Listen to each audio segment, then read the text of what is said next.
Vamos iniciar então a nossa revisão da análise de alimentos do primeiro bimestre.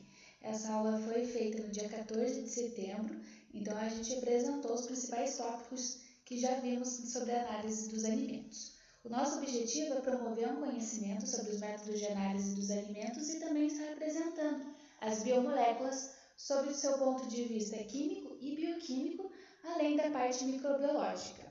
Então, a gente sabe que a análise de alimentos fornece uma vasta informação sobre o alimento em si, então ele vai falar sobre sua composição, valores nutricionais, suas propriedades físico-químicas, mas também entra no aspecto da segurança, que está totalmente vinculado com a saúde de quem vai estar consumindo esse alimento.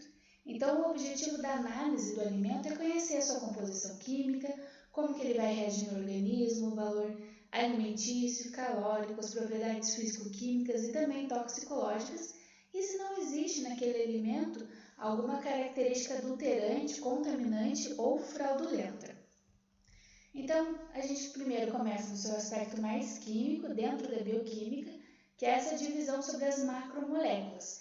As nossas macromoléculas, como vimos, são aquelas moléculas grandes, e as principais macromoléculas estudadas são os carboidratos, proteínas, lipídios e ácidos nucleicos. Os carboidratos, também chamados de açúcares ou glicídios, são também os hidratos de carbono ou carbono hidratado, que são aqueles que nos fornecem a energia do organismo. Então, se a gente come algum carboidrato, é ele que vai estar virando depois a glicose e posteriormente o ácido pirúvico, que nos fornece a primeira fonte de energia.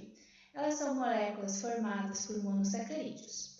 Depois, nós temos as proteínas. As proteínas são derivadas principalmente das carnes, também pode ser denominada de peptídeos, e também são macromoléculas com uma versatilidade bem grande dentro das suas funções principais. Elas são formadas então por vários aminoácidos, como vocês podem ver na figura, que formam os peptídeos e posteriormente as proteínas. Então, no mínimo 20 unidades de aminoácidos em ligações peptídicas é que vão formar a proteína. Depois, a outra macromolécula muito estudada são os lipídios, também conhecidos como a parte da gordura. Ele serve também como fonte de energia para a gente, caso não tenha os carboidratos disponíveis. Então, a nossa próxima fonte de energia. Também, então, denominada de gordura e óleos, são macromoléculas menores das que a gente vem estudando e são formadas por ácidos graxos.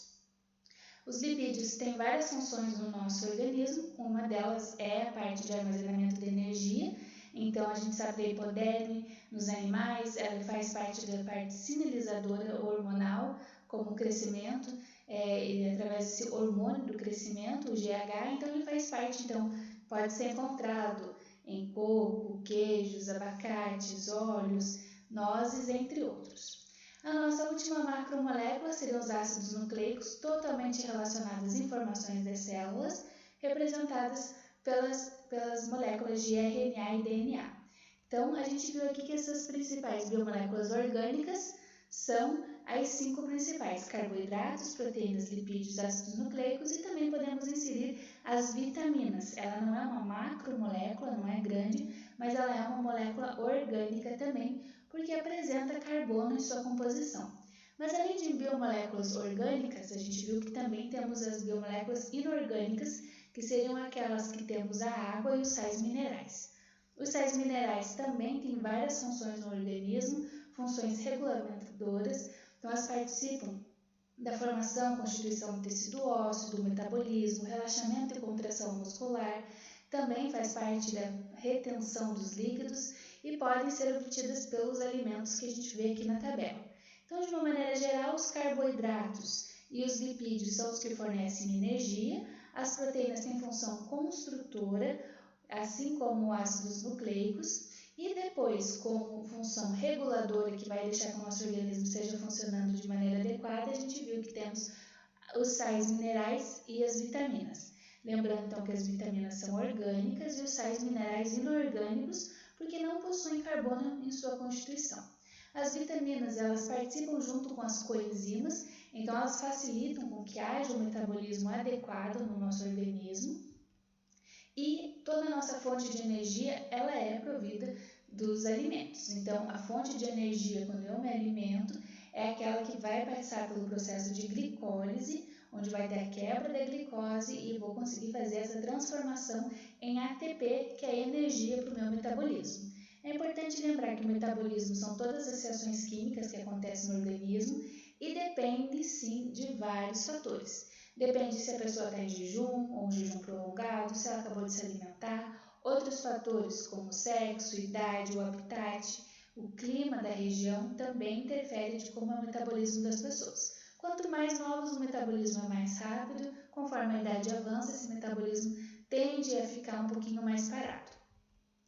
As reações químicas, então, do metabolismo, elas podem ser divididas em dois processos principais, ou eu quebrar ou eu formar novas moléculas. Se eu formo, faço a síntese delas, é o anabolismo, mas se eu quebro, faço o corte, a degradação ou digestão, é o catabolismo.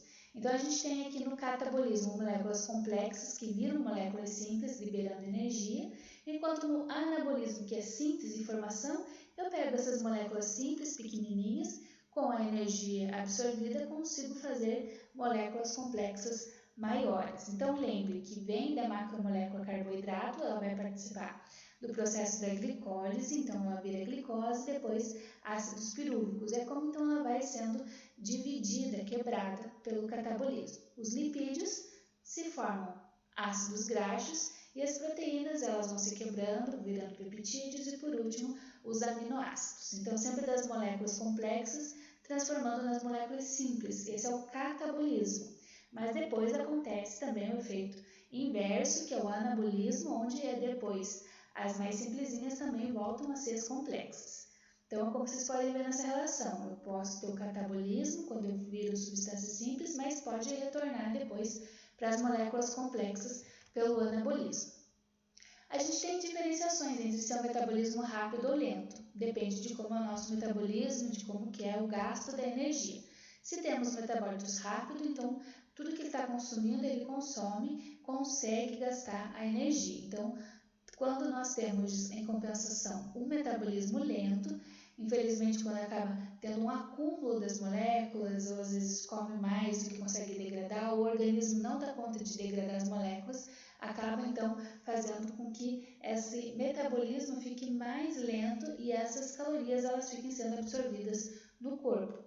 Para melhorar o metabolismo, pode-se recorrer aos alimentos termogênicos, que são aqueles que vão aumentar a temperatura corpórea, ajudando na degradação.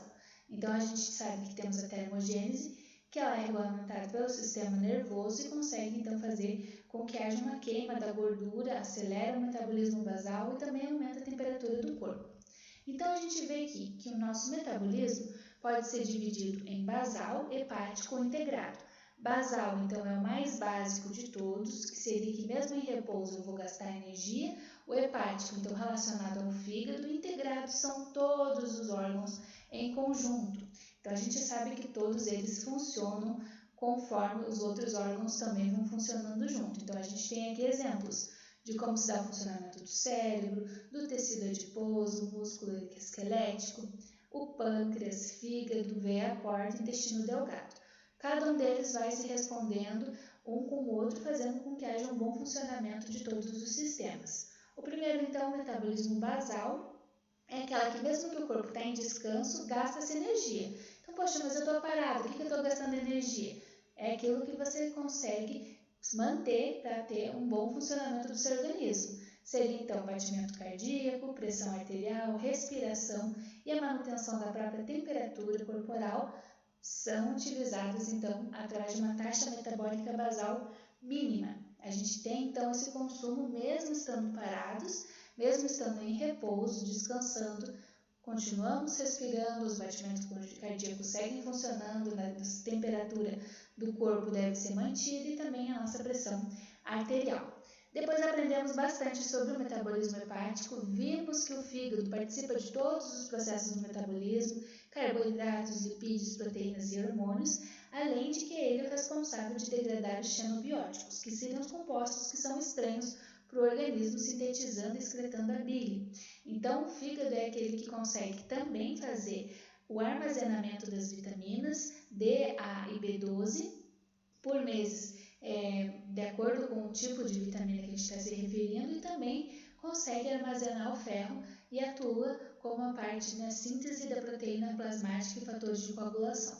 Então, o fígado participa de vários processos, ele é muito importante de ser, então, discutido e estudado.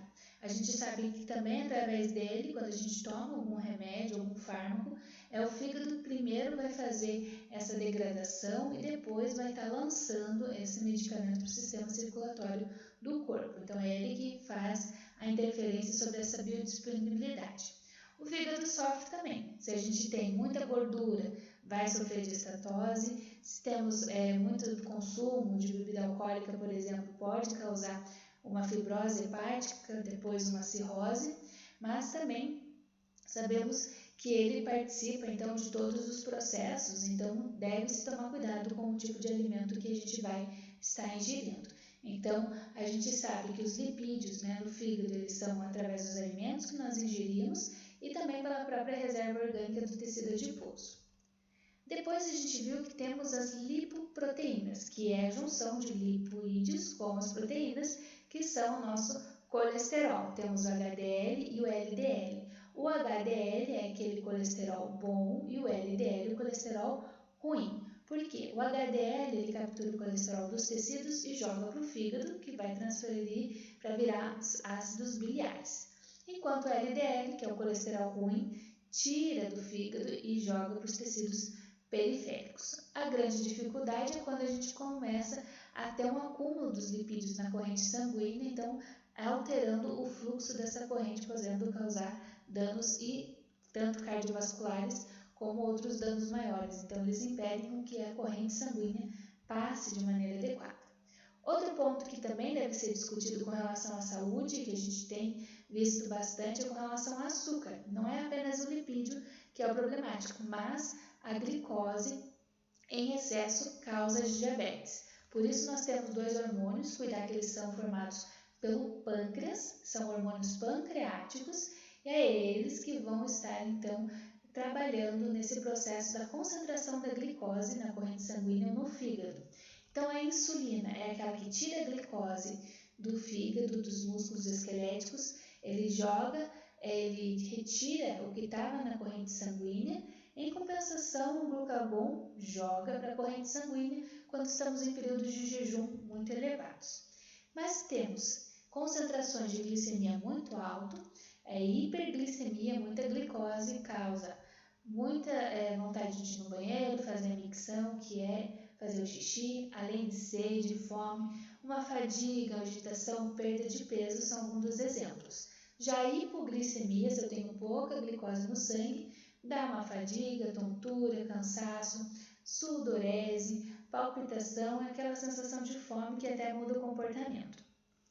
Nessa parte onde a gente tem, então, os hormônios relacionados à alimentação, a gente tem a grelina, quando a gente, antes de comer, está com fome, mas depois, quando a gente começa a se alimentar, entra em ação a leptina, dando essa sensação de saciedade. Pronto, você já comeu, pode parar, então, de se alimentar. Então, a nossa alimentação saudável traz benefícios para a nossa saúde. Além disso, vimos que temos os hormônios, também como reguladores provindos da alimentação, que vão participar do metabolismo, crescimento, desenvolvimento, reprodução e comportamento.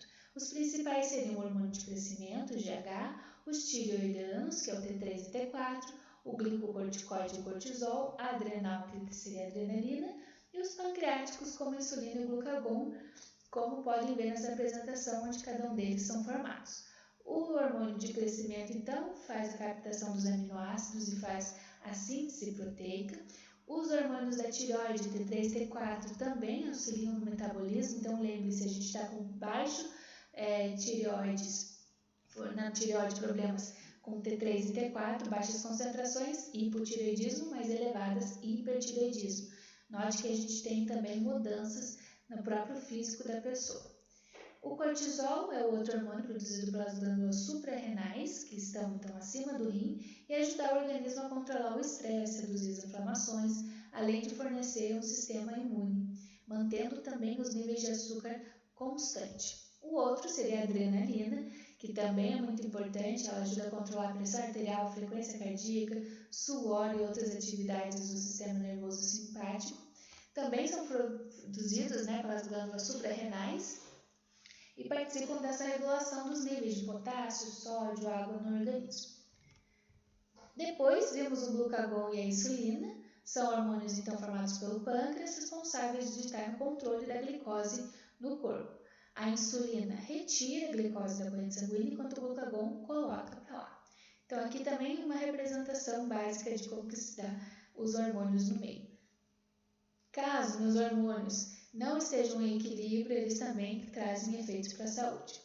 Bom, agora a gente vai entrar na parte sobre a digestão. Então, a gente viu que a gente vai se alimentar, eles vão passar por todos os órgãos. A gente tem períodos, num primeiro momento, onde a gente acabou de se alimentar, então é aquele período absortivo. Depois que você passou um determinado tempo, temos o pós-absortivo e começa um jejum inicial e, posteriormente, o jejum prolongado. No absortivo, você acabou de se alimentar, glicose alta no sangue. No pós-absortivo, essa glicose começa a diminuir, o glucagon vai querer jogar a glicose para o meio. No nosso estado alimentado, então, a gente vai começar a absorver entre 2 e 4 horas a glicose no meio, o fígado também vai retendo a glicose e no tecido muscular a gente tem um aumento dessa captação da glicose. Quando inicia-se o jejum, um período maior de 8 horas, não temos mais a glicose no meio, por isso que o glucagon precisa jogar a glicose na corrente sanguínea. Então, no jejum, é o glucagon que vai estar sendo mobilizado e ele acaba, então, mobilizando para utilizar os carboidratos e as gorduras das reservas. Então, primeiro sempre o carboidrato, caso não dê, passa-se para a gordura para fornecer energia. No nosso tecido muscular, temos a oxidação dos ácidos graxos e num jejum muito prolongado, a gente tem a degradação do ácido graxo, nosso sistema nervoso começa a metabolizar corpos cetônicos e temos os aumentos que podem causar até acidose no nosso organismo. Aqui temos essa representação desses corpos cetônicos, que são 3 substâncias solúveis em água, que vão estar quando a gente está em um período muito grande de jejum, mas também quando estamos fazendo muito exercício intensos, prolongados, alcoolismos e até diabetes.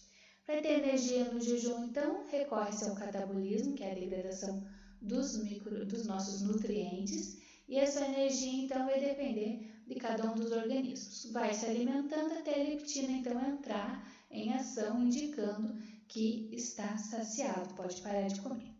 Depois vimos o sistema nervoso, também faz parte de um bom metabolismo funcionando. A gente tem o sistema nervoso central, o sistema nervoso periférico. O nosso sistema nervoso central é o encéfalo e a medula, enquanto o sistema nervoso periférico, então, é aquele que tem constituído como os nervos cranianos e os raquidianos, e também os glândulos nervosos. É importante lembrar que a gente tem 2 estados, a divisão parasimpática e a divisão simpática.